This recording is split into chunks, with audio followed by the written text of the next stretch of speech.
Assalamu alaikum dear students. Today the topic of discussion is Avogadro number. Avogadro number क्या होता है? Let's start the topic. The number of particles. The number of particles. अब particles हमारे पास बहुत सारे types के आते हैं. वो एटम्स भी हो सकते हैं, वो मॉलिक्यूल्स भी हो सकते हैं, वो फार्मूला यूनिट्स भी हो सकते हैं, एंड वो आइंस भी हो सकते हैं. ठीक है, atoms, molecules, formula units and ions, ये सारे क्या हैं? इनको हम क्या कहते हैं? Particles. The number of particles, atoms, ion, molecule, formula units and ions present in 1 mole of a substance. Present in 1 mole of a substance is called Avogadro's number.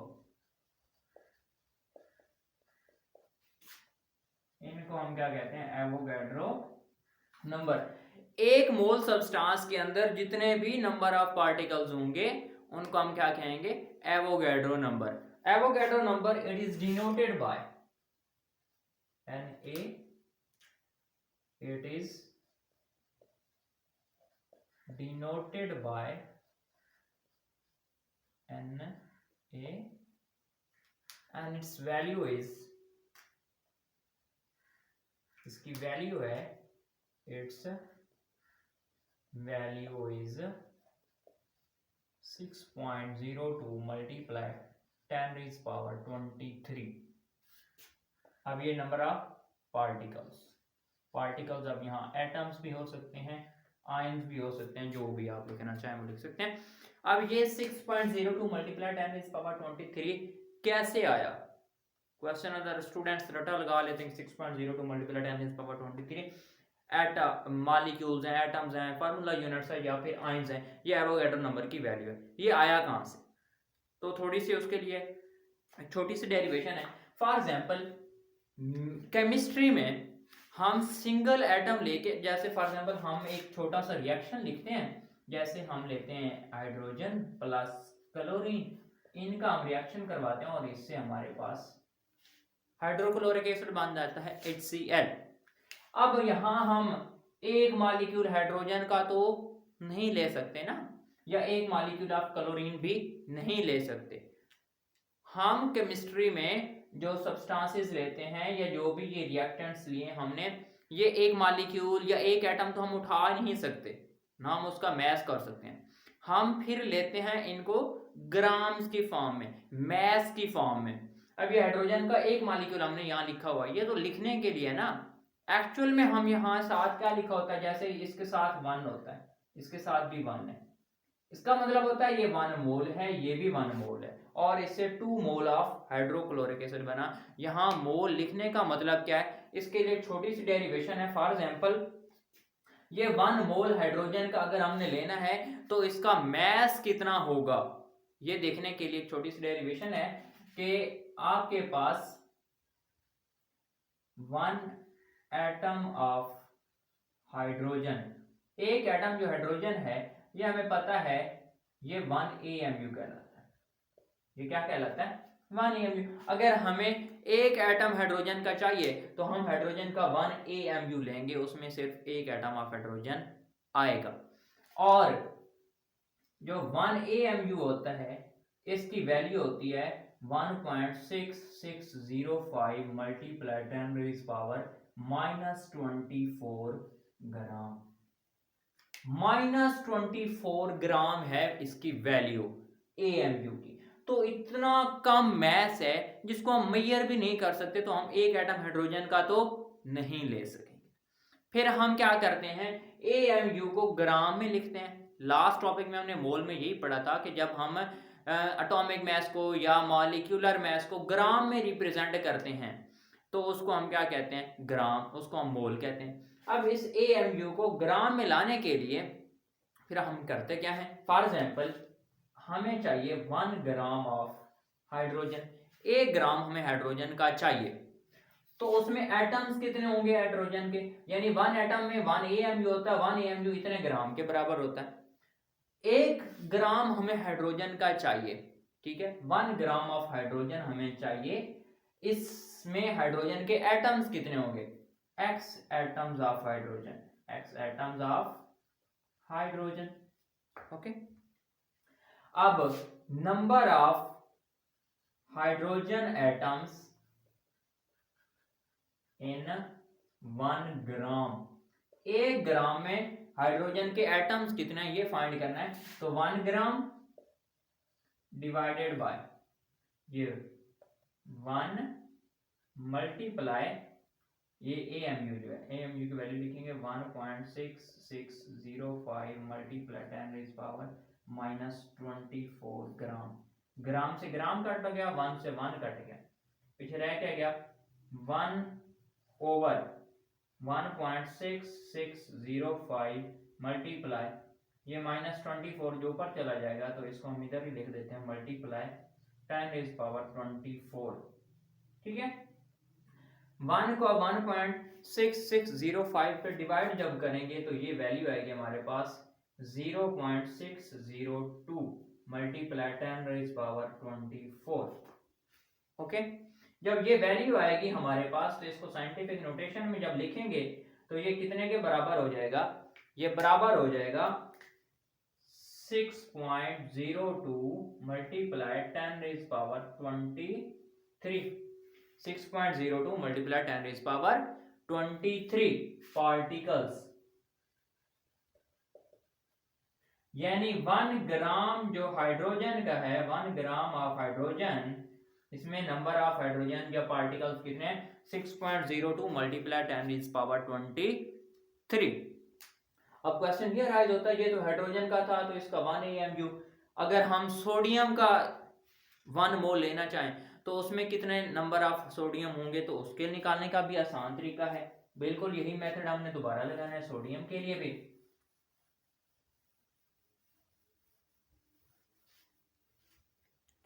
तो हमें पता है कि 1 एटम ऑफ सोडियम ये बराबर होता है 23 AMU के, ठीक है, 23 AMU के, और 1 AMU की वैल्यू होती है हमारे पास 1.6605 मल्टीप्लाई 10⁻24 ग्राम, -24 ग्राम। अब हमें 20 जो सोडियम का चाहिए वो हमें 23 ग्राम चाहिए। जब हमें 23 ग्राम ऑफ सोडियम चाहिए तो इसमें एटम्स होंगे x atoms of sodium, sodium के x एटम्स होंगे। अब हमने सोडियम के एटम निकालने 23 एटम ग्राम में, तो नंबर ऑफ सोडियम इन 23 ग्राम, तो वो 23 ग्राम डिवाइडेड बाय 23 AMU की वैल्यू लिखेंगे यहाँ 1.6605 मल्टीप्लाई 10⁻⁻24 ग्राम, ग्राम से ग्राम 23 से 23, पीछे रह क्या गया 1/1.6605 मल्टीप्लाई 10⁻24 ऊपर आ गया, ठीक है। इसको जब हम हल करेंगे तो ये 0.602 आया मल्टीप्लाई 10⁻24। जब इसको हम साइंटिफिक नोटेशन में लिखेंगे 6.02 मल्टीप्लाई 10⁻23 पार्टिकल्स, यानी 23 ग्राम ऑफ सोडियम के अंदर भी 6.02 10⁻23 एटम्स हैं, और 1 ग्राम ऑफ हाइड्रोजन में भी 6.02 मल्टीप्लाई 10⁻23 पार्टिकल्स हैं। 23 ग्राम ऑफ सोडियम, इसमें भी 6.02 मल्टीप्लाई 10⁻23 पार्टिकल्स हैं, और 1 ग्राम ऑफ हाइड्रोजन में भी 6.02 मल्टीप्लाई 10⁻23 एटम्स हैं। ओके, अब मासेस डिफरेंट है लेकिन नंबर ऑफ पार्टिकल्स या नंबर ऑफ एटम्स क्या हैं, सेम है। इसके एग्जांपल मैं आपको ऐसे देता हूँ, जैसे मैं आपको कहता हूँ कि 1 डजन जो है वो पेंसिल के ले आओ और 1 डजन बुक्स का ले आओ। अब डजन में 12 पेंसिलें आप ले आएंगे और 12 बुक्स ले आएंगे। अब जब हम वेट की बात करते हैं तो 12 पेंसिल का वजन जो है वो बहुत कम होगा और 12 बुक्स हैं उनका वेट ज्यादा होगा। हैं दोनों ही 12-12 लेकिन वेट में डिफरेंस है। यही बात यहाँ अप्लाई होगी। अगर 23 ग्राम सोडियम के हैं तो उसमें भी पार्टिकल्स यही हैं, यानी 12 हैं, और 1 ग्राम ऑफ हाइड्रोजन है, इसका मास कम है लेकिन पार्टिकल वही हैं। ठीक है, इसी तरह आप बात कर लो, एक छोटा सा शॉर्ट क्वेश्चन सिर्फ पास पेपर में आया हुआ है कि 23 ग्राम ऑफ सोडियम, यहां से बात क्लियर है।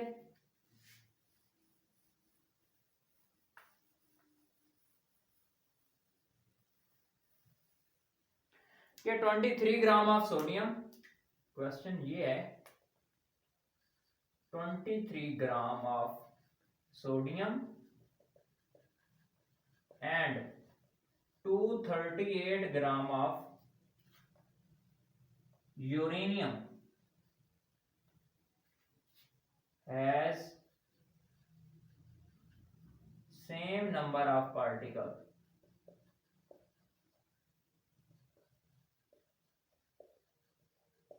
Justify के 23 ग्राम सोडियम के हैं और 238 ग्राम यूरेनियम के हैं, क्या इनके अंदर सेम नंबर ऑफ पार्टिकल हैं? अगर हैं तो जस्टिफाई करो। तो हमें पता है कि 23 gram of sodium is equal to 1 mole and 238 gram of uranium is also equal to 1 mole। और 1 मोल किसके बराबर है? Avogadro number of particle 6.02 multiply 10 is power 23 और ये भी 6.02 multiply 10 is power 23।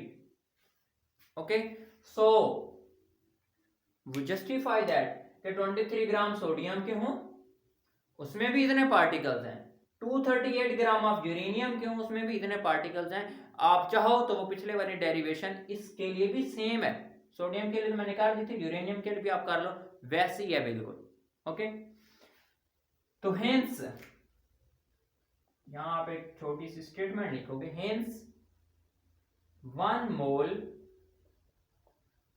of a substance have different masses। उनके masses तो different हो सकते हैं but the number of particles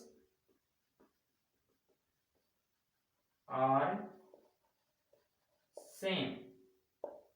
ये बात एटम्स के लिए भी लागू होती है और मॉलिक्यूल के लिए भी और फार्मूला यूनिट के लिए भी और आयंस के लिए भी। यहां अगर हम मॉलिक्यूल लिख लेते 18 ग्राम ऑफ वाटर, यानी 18 ग्राम जो है वाटर के, वो हमें पता है 1 मोल के बराबर होता है। लास्ट वीडियो में हमने डिटेल के साथ पढ़ा था, वो 1 मोल के बराबर होता है और 1 मोल एवोगैड्रो नंबर के बराबर होता है। इसी तरह अगर मैं H2SO4 की बात कर लूं, ये वो एक मॉलिक्यूल है, 1 मॉलिक्यूल ऑफ यानी 98 ग्राम ऑफ H2SO4 वो भी 1 मोल के बराबर है और 1 मोल इतने के बराबर है। तो मॉलिक्यूल में भी यही है, उनके मासेस डिफरेंट है। वाटर का मास जो है वो 18 ग्राम है और सल्फ्यूरिक एसिड H2SO4 का जो मास है वो 98 ग्राम है। मासेस डिफरेंट है लेकिन नंबर ऑफ मॉलिक्यूल्स क्या होंगे? Avogadro number of molecule 6.02 multiply 10 is power 23। एक और क्वेश्चन है कि magnesium atom is twice heavier than carbon. Magnesium atom is twice heavier than carbon. Why? तो इसका आंसर है ये। मैग्नीशियम का हमें पता है एटॉमिक मास कितना है, the relative atomic mass of magnesium is 24 AMU, while atomic mass of carbon is 12 AMU, इतना 12 AMU। तो डेफिनेटली इसका अगर एटॉमिक मास ज्यादा है तो अगर हम इसको ग्राम में लिखना चाहेंगे तो वो ये 24 ग्राम हो जाएगा और ये कितना हो जाएगा, 12 ग्राम हो जाएगा। तो जब 12 को 2 बार करेंगे तो तब 24 बनेगा, ठीक है। तो डेफिनेटली मैग्नीशियम का जो मास है वो 24 है और कार्बन का क्या है, 12 है। तो magnesium is heavier than carbon, twice, दुगना है, ओके। एक और छोटा सा क्वेश्चन है, अक्सर पास पेपर में आता है कि 180 ग्राम ऑफ ग्लूकोज, यहां तक बात क्लियर है?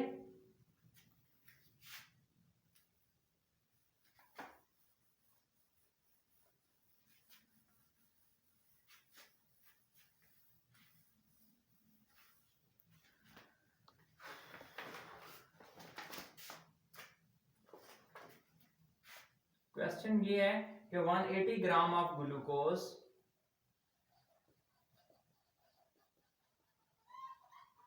C6H12O6 and 342 ग्राम C12H22O11, ये सक्रोज है, have the same number of particles, have the same number molecules but different number of atoms। Question क्या है कि ग्लूकोज का 180 gram of glucose and 342 gram of sucrose, इनके अंदर number of molecule same है लेकिन डिफरेंट क्या है, नंबर ऑफ एटम्स। तो थोड़ा सा ये देखते हैं, 180 ग्राम ऑफ ग्लूकोज ये बराबर होता है 1 मोल के, ठीक है। और 1 मोल हमें पता है कितने के बराबर होता है, 6.02 मल्टीप्लाई 10⁻23, ये मॉलिक्यूल्स हैं। ग्लूकोज का क्या होता है, मॉलिक्यूल। इसी तरह 342 ग्राम ऑफ सक्रोज, ये भी किसके बराबर होगा, 1 मोल के बराबर होगा।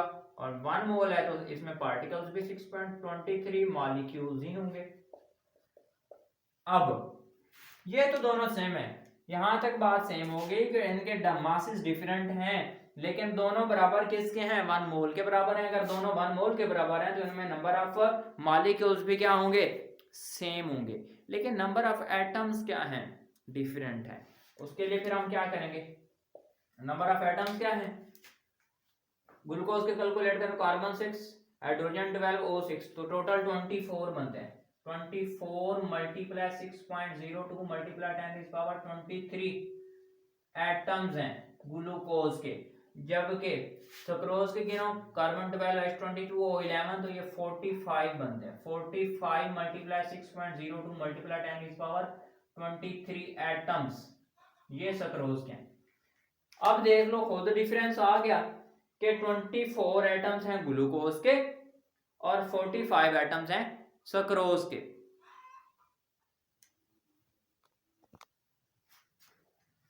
तो हमने खुद देख लिया कि इनमें नंबर ऑफ एटम्स डिफरेंट हैं लेकिन नंबर ऑफ मॉलिक्यूल्स क्या हैं, सेम है, ठीक है।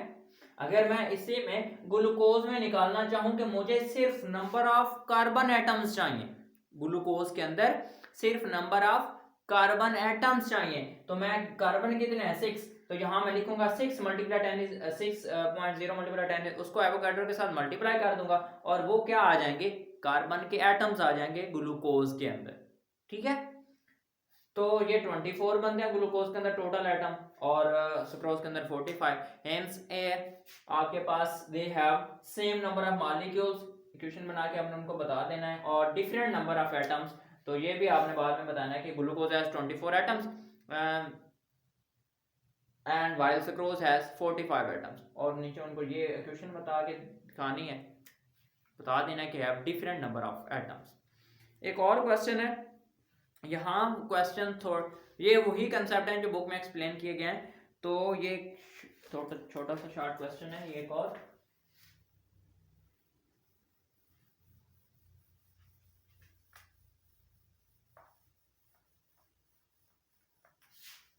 वो कहता है 4.9 ग्राम ऑफ H2SO4 है।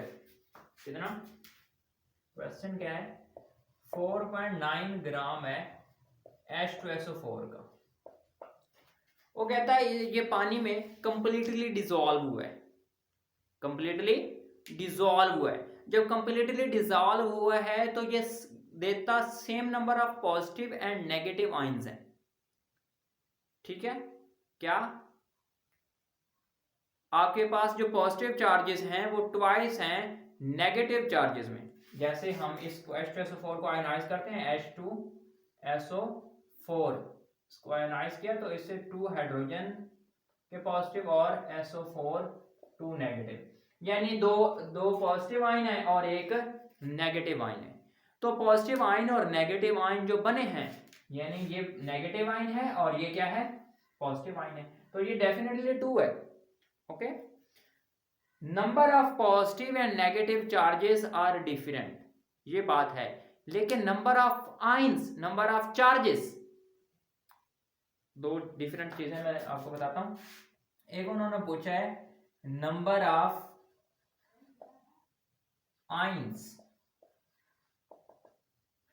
Second one is number of charges. वो कहता है नंबर ऑफ आयंस जो हैं, ये 2 आयन है पॉजिटिव, 2 क्या आयन है? पॉजिटिव, और 1 आयन क्या है? नेगेटिव।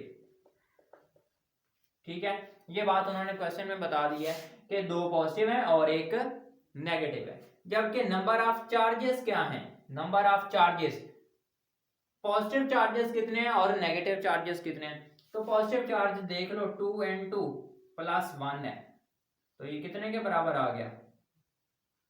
ये 2 के बराबर आ गया, यानी 2 पॉजिटिव चार्जेस हैं। 2 क्या हैं? पॉजिटिव चार्जेस, और नेगेटिव चार्ज देखो -2 n2 1, एक ही आयन है, तो ये भी क्या आ गया? 2 negative.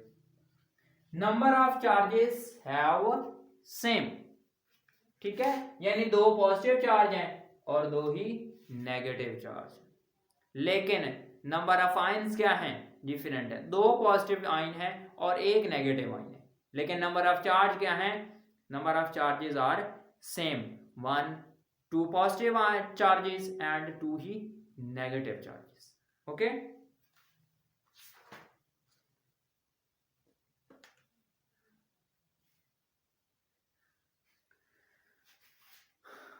I hope you understand this concept. Allah Hafiz.